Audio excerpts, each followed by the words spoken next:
Hello, my soccer universe. I'm Roland, and this is Football Talk. If you're watching this podcast episode on YouTube, the video version, you already see in the background. I'm talking, of course, now the start of the Eredivisie and Liga Portugal, which all start on Friday evening. And so I'm just squeaking this in just before I'm leaving for a vacation. And yes, this also means I will not be talking a whole lot about the European adventures that have happened so far, although it's quite interesting. I've been mostly, and no, not only mostly, only watching the Austrian teams. And what an evening yesterday. I mean, on Wednesday we had Red Bull Salzburg losing at home to Club Brugge.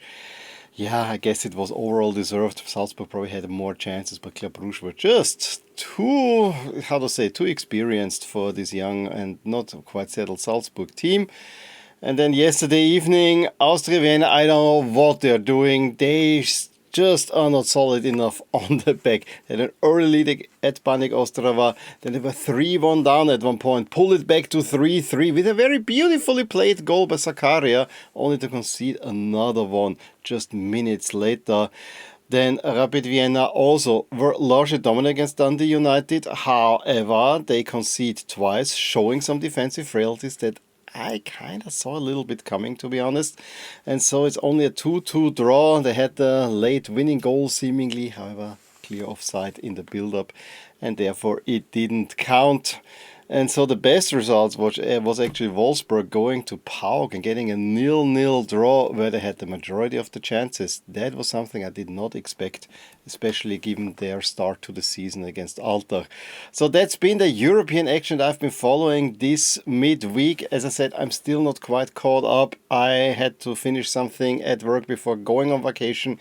During vacation, I probably want to be on vacation, although I'm contemplating pre-shooting at least a preview for the three leagues that start next week, which is the Premier League, of course, Ligue 1 and La Liga. However, I cannot really promise. I don't know how this is going. Vacation, I think, goes first. I will definitely make a podcast on what happened in Austria, but let's see how this will all be going. I really cannot predict yet. If it's quiet on this channel for the next 2 weeks, it's really I've been on vacation. And that, I think, is the most important, because I really need a vacation.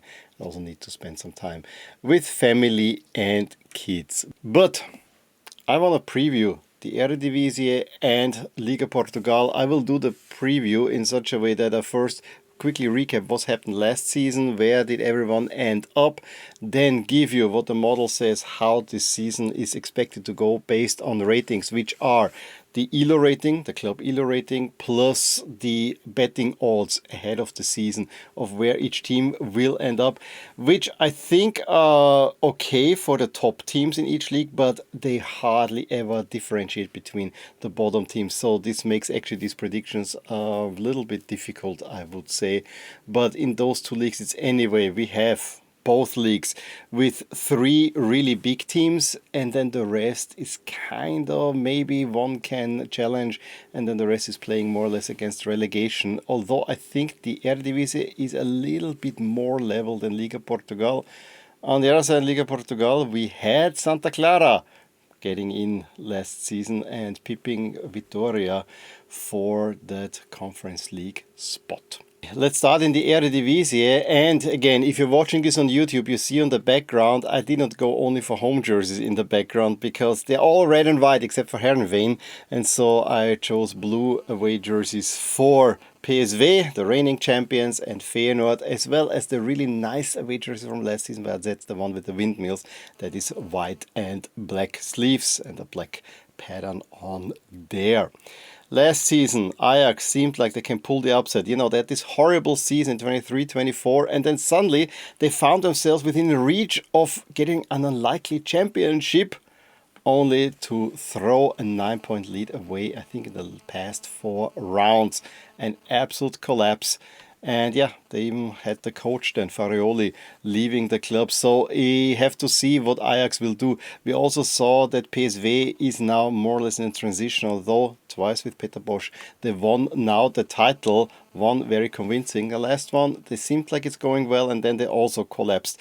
So it is quite not clear where this is going, but you know, PSV are the reigning champions, Ajax also in the Champions League phase already, and Feyenoord on a very good route, having beaten Fenerbahce in the first leg 2-1 at home, probably to also get into the Champions League, but at least Europa League they have already secured. Those are still the big three, and I don't think we need to talk about anyone else.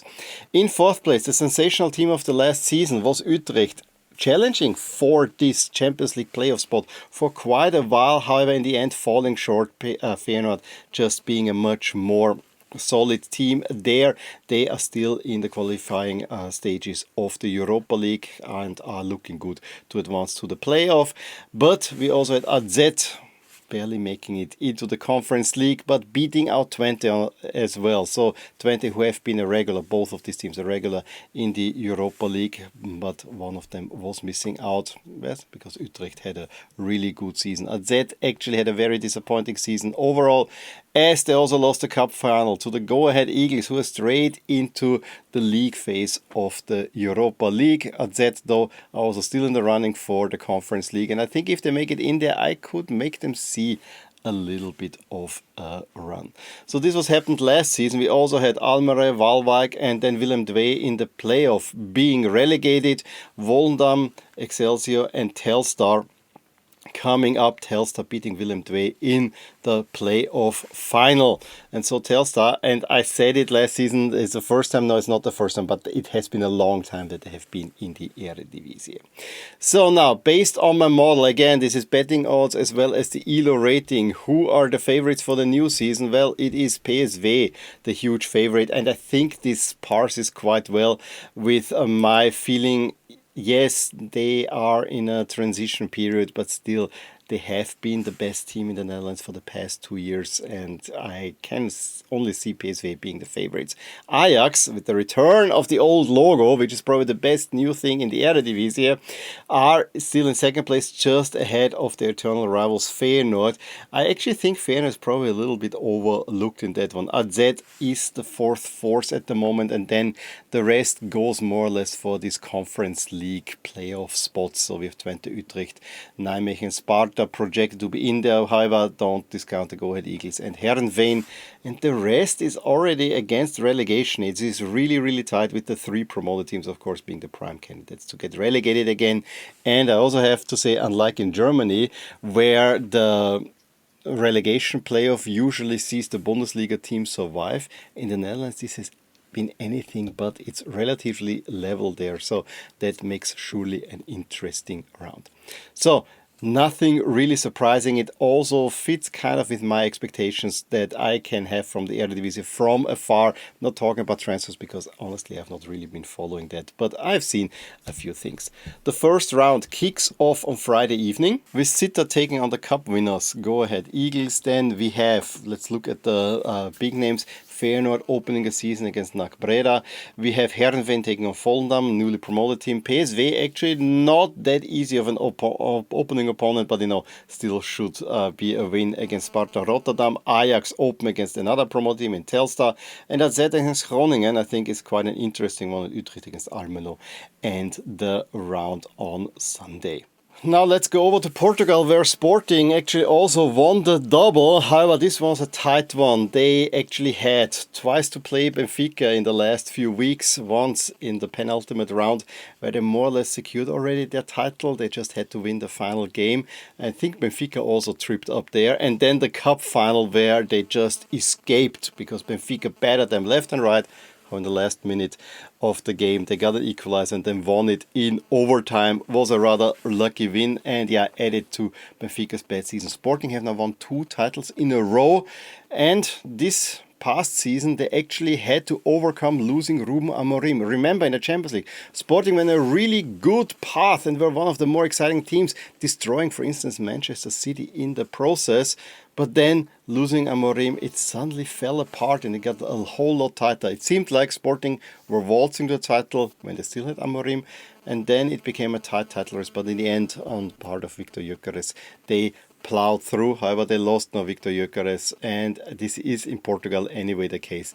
Many teams lose their biggest players after each season, so it is all about renewing. So, Sporting through to the league phase as champions, as double winners. We have Benfica in the third qualification round where they already have beaten Nice away from home, so they look also set to make it back into the Champions League. Porto are in the league phase. Porto again a little bit financially struggling, so they are a step behind and also losing the big legend Jorge Costa just this week after a heart attack at the age of 53. Huge blow for Porto there as well. But Porto at the moment, while they have been challenged for a title under Conceição, seemingly are falling now a little bit off. That means that Braga, who have been the fourth force, who finished again in fourth place after I think finishing third the season before, are also only in the Europa League qualification, still alive, and Santa Clara pipped Vitoria just for the final spot in Europe for the Conference League, and Santa Clara also very much still in the running to qualify for the Conference League. When we look on the bottom, we have Boavista, the champions from 2001, being relegated. Not only that, they didn't even meet the financial criteria to stay in the second tier. They have been relegated towards the fifth tier to the District League of Porto. Really, really bad story right there. Plenty of financial trouble, and yes, a very traditional team, the fourth power in Portugal, not being in the league anymore, makes the league actually a little bit poorer. I really hope that Boavista will complete a rise and make it back and can rebuild, but yeah, things not looking pretty there. The other relegated team was of course Farense after a while, and they have been replaced by Tondela, a team that weirdly enough I had some sympathy around Corona times, and Alverca. It's mostly geographically. Tondela is really between the two clusters, the Lisbon cluster and the northern cluster in Portugal. Tondela is right in the middle. That makes them nice. So this sets up the league. I don't know if Alverca was before in the top tier in Portugal, but it's not a team that I'm very familiar with. And if you thought that last season was a nail-biter, well, my model predicts another nail-biter. Benfica just edging out Sporting, but it's really, really, really tight, and it could probably go either way. Porto already with a serious distance behind the two Lisbon giants, and those two are currently the strongest teams in Portugal. Braga, Vitoria and Santa Clara, it is the regular order, and then it's the melee behind. I think everyone behind sixth place is already playing against relegation, at least at the beginning. You see how tight it is. I also want to point out that AVS, one of those weirdly made up teams in Portugal, is probably the top relegation candidate. I don't think they will survive for much longer, but you know, we'll see about that. Unlike in the Netherlands, it's the champions that open the season. They go away to Casa Pia, although Casa Pia is also in the Lisbon area, so it's not too far away. I also want to note that the last game, Benfica against Rio Ave, because of Benfica being in Champions League qualification, has been postponed to the end of September, so we'll not get a full round there. But we have a pretty big duel to start also the campaign, with Porto hosting Vitoria on Monday evening. That is a classic. We have Braga taking on Tondela, promoted team, and Famalicão against Santa Clara. Those have been two promoted teams as of late that have actually been doing quite well. Well, this ends my little preview video of these two leagues, and I got a little bit of my European action in there as well. In any case, please, if you liked this podcast episode or this video, please give me a thumbs up, drop a comment below, and most importantly, please subscribe. You can find me, if you're watching this on YouTube, you can find me on a podcast app already on Spotify, on Apple Podcasts, and if you're using another podcatcher, please use the RSS link in the description below. But I would be very happy if you can subscribe to this podcast and also leave me a review, because this really helps going forward with my podcast. But in any case, also drop a line below. Who do you think will win the Eredivisie and will win Liga Portugal? And also can tell me if you disagree or agree with the predictions that my model produces. As I said, I have not been focusing too much, but from what I feel, I think the predictions are relatively correct. But you might disagree with me. In any case, keep on watching the beautiful game, and I'll talk to you soon. Bye.